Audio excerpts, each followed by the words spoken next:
angle grinder. Actually, I believe, in my opinion, it's the most useful tool you can have at home. Simple but amazing. How many things you can do with it. Simple body. You have switch button.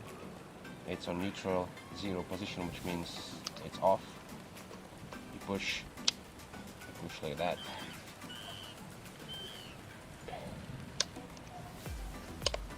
To switch it on, and it's on. You just quickly press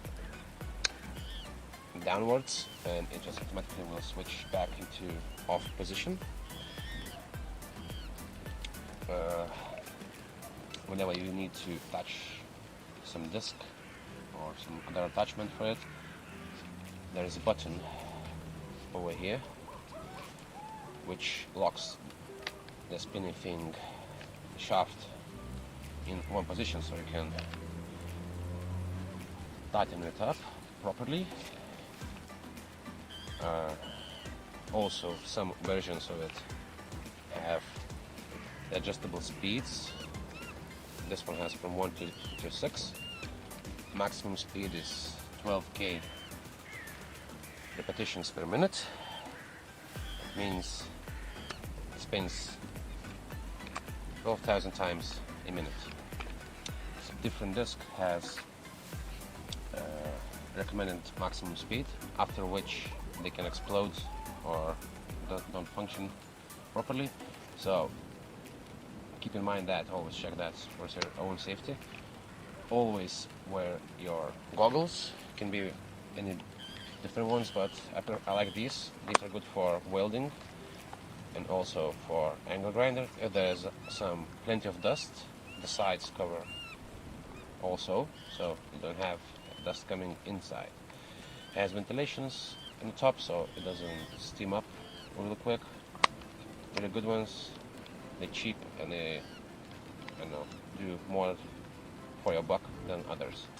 So never buy just regular fabric kind of gloves for it, because it can get caught in and spin. So probably the best ones are some sort of thick leather gloves as safety.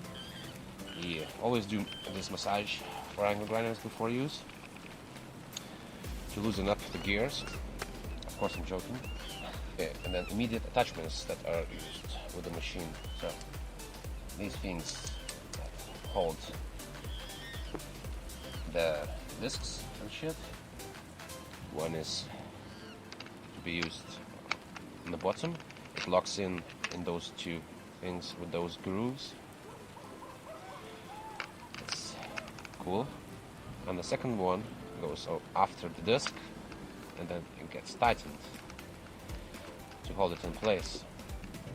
As example, you just add this disc, you center it into the center with the help of first thingy, and there's a second one.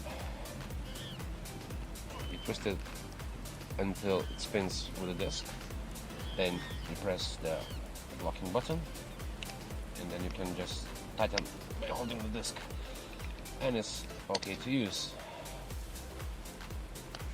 To loosen it up, just click that.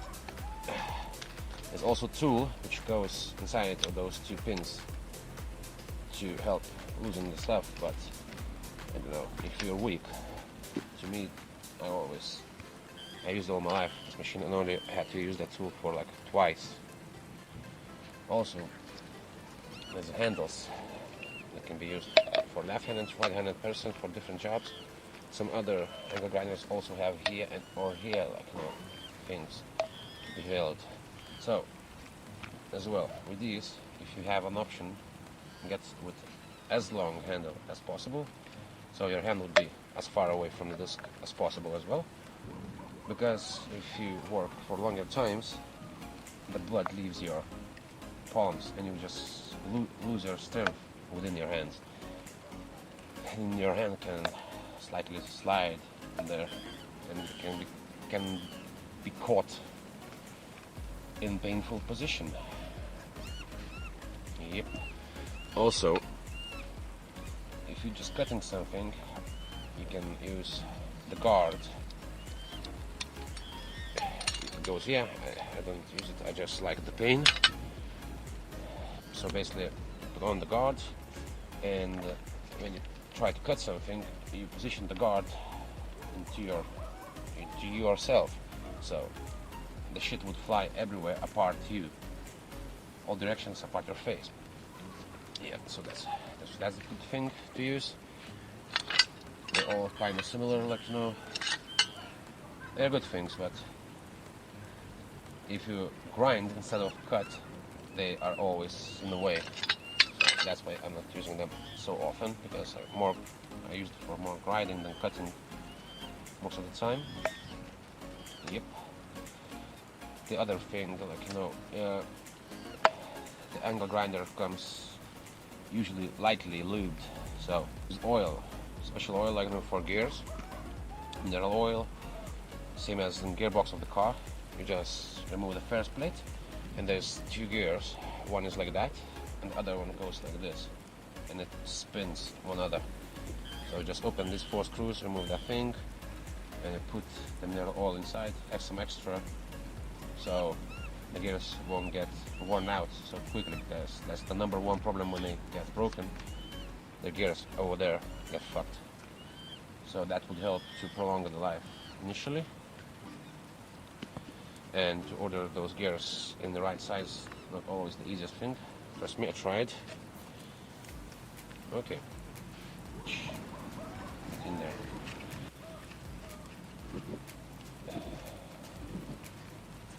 Start with basic one, which is actually in the name of the tool. This is grinding disc. So as you can see, it's thick.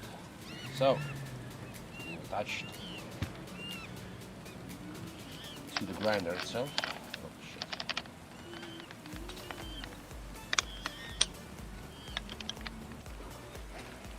There. So this specific disc is thick, so it wouldn't break as you press that side, and you can grind shit. As for instance, if you would take metal cutting disc, it's very, very thin. So with this,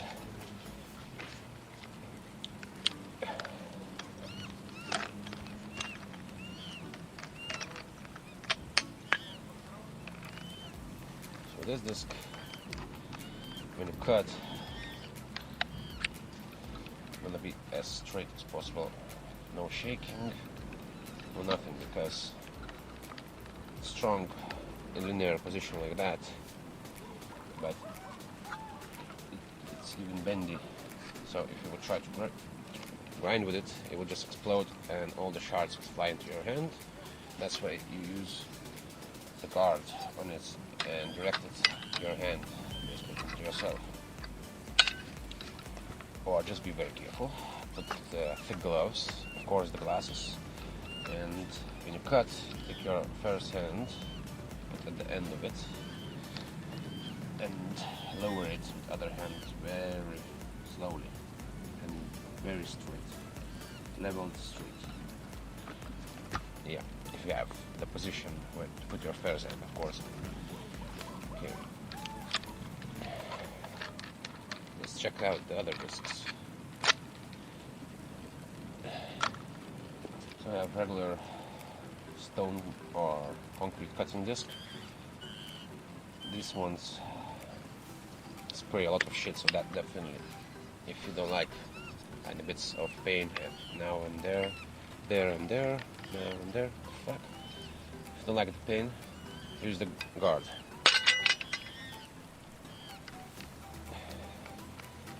And if you compare the metal cutting disc, it's way thicker and it's more coarse, basically. It doesn't look as tightly packed, basically, structurally.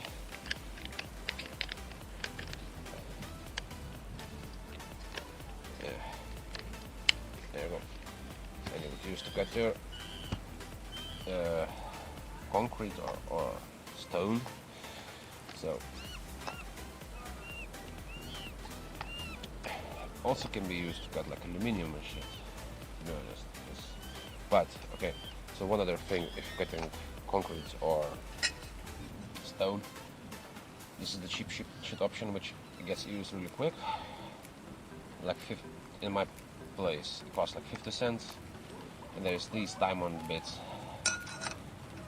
You attach them in the direction of the spin. There's even an arrow, and you can see there's grooves. It's similar, like as a car tire grooves. So it spins that way.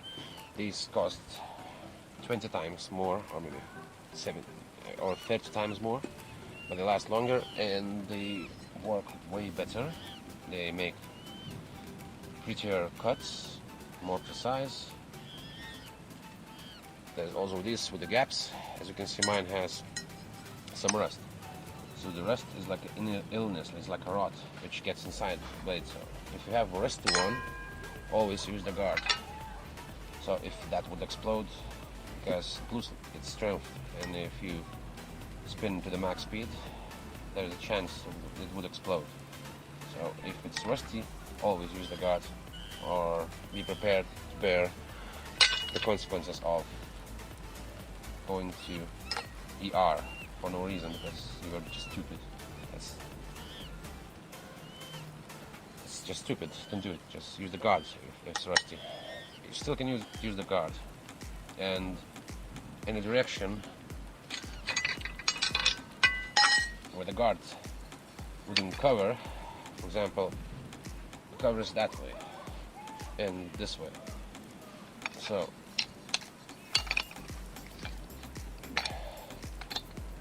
stand yourself behind the guard. Have this size disc, which has small teeth. They're better for more precision cutting. That you're fucked. I don't think, like, there's many glasses that can save your eyes from this shit. So either use the guard or prepare to be fucking blind.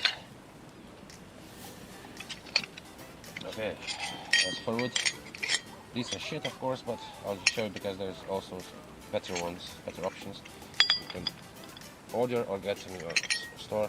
These are for grinding the wood, woodworks. Different angles. There are different angles and shit. So you can do different kind of grinding in the wood. They're really good, but buy more expensive ones, because these ones, I don't know, seems like aluminum and they're really soft, so they got fucked really quick. Oops. Yeah, and one of my favorite ones are these floppy disks. It's basically like sandpaper. It's tightly packed and it's strong. It's not getting used as quickly. There's different types. My favorite one is zirconium, but with zirconium it's more sharp, so you'll have to be just more careful because it takes away more material faster. So just keep in mind that. Also, there's of course grit. The grit size in sandpapers means the lower the number, the more sharp it is, the more material it can take. The higher the number, the smaller the amount of material it digs off. So if you use some microscope and you look at the glass, it's still not like straight as it seems regular view. It's just the grooves, the unevenness are so small, so it seems like it's linear. So this thing attaches to angle grinder. It's as well a really good tool. Basically, and then you can attach either sandpaper, or there's plenty of other polishing tools you can attach, like wool and stuff. And I have polishing thing. So, my friends, as you can see, you can do 1 quadrillion things with angle grinder. So this is the king of the tools. Anyone that says otherwise are retarded and must be eliminated immediately. The boy, the king of the tools, the angle grinder.